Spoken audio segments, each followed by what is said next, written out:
Hey guys, just wanted to do a video to explain what Live Professor is and how we can use it to assist with audio processing. So the basic overview of what Live Professor does is it's a VST host. So in our world, we're using it to host plugins, essentially using it as a digital effects rack. I've heard some guys using it for VST virtual instruments where they'll have a MIDI keyboard controller hooked up to it, and they'll actually use it kind of in place of main stage. But what we're using it for is literally a digital effects rack. So you can have your channels off your digital soundboard patched to go. Let's say you had your kick drum on channel 1 and you wanted to run a compression plugin that you really liked on kick drum. Well, instead of using like Pro Tools or Reaper or a DAW, this is literally designed to host the VST plugin, and you can set even different snapshots. So you can recall different settings per song.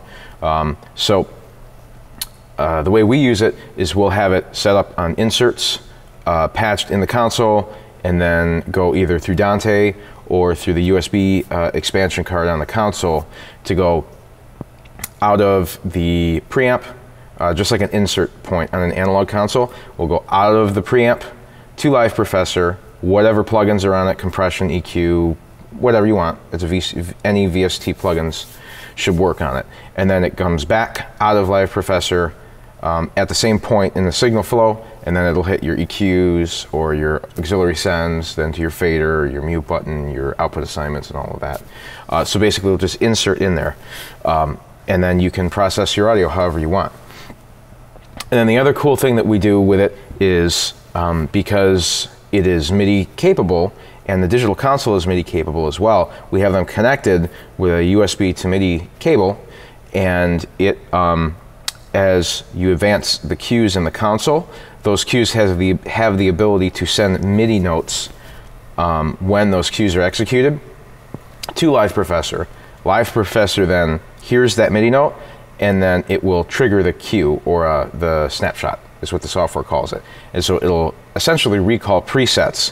So if for song 1 you like the VST, the plugins to be set this way, and song 2 you want it to be set this way, and so on, literally you store the snapshots, and then when you're actually running your show or your service, you just keep hitting next and bump down your cue list in the console, and it will send the appropriate MIDI cues that you set beforehand, and it will trigger those snapshots to recall the scenes that you previously set. So it's really more fully functioning than an effects rack. Some effects processors, analog effects processors have, or digital effects processors have MIDI inputs on them, and I've done that before where you'll bump through your cue list and it'll essentially do the same thing. I think this is way easier to do though. Your snapshots can have the name, so if it's the song or like the song intro, song verse, however you want to program it, that's totally up to you.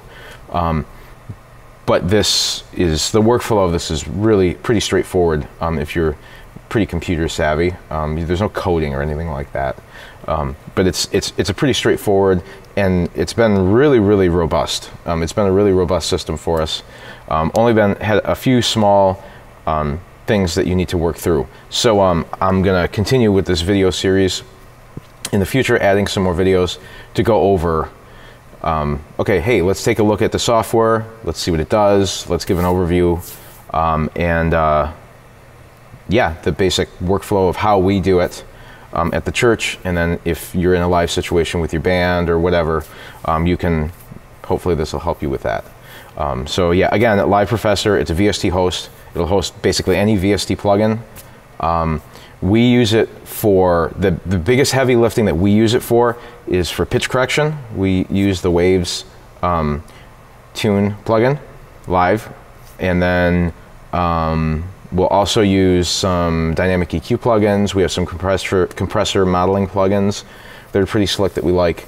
And there's some great free plugins too that they have some more fully functioning, there's some more functions to them than just your basic stock built-in effects in your console. And then we're also doing at our broadcast location, we are actually replacing all of our drums completely using Trigger. And I'll make a video that goes over that as well, and how we have that all patched and all of that. I also should note, on these machines at all of our campuses, we're not only using Live Professor, we're also using Reaper, and we have the ability to multi-track record everything. And it's on one machine, and we're not having an issue with it. So basically, USB out of the expansion card into this Mac Mini, and then we're running Live Professor and Reaper concurrently, not having any issues.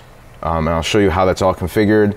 And yeah, if there's any questions, as always, put it in the comments below, like, subscribe, and then hit that bell notification, and so you'll be notified whenever I post any more videos. So yeah, hopefully this series will be helpful for you. Thanks.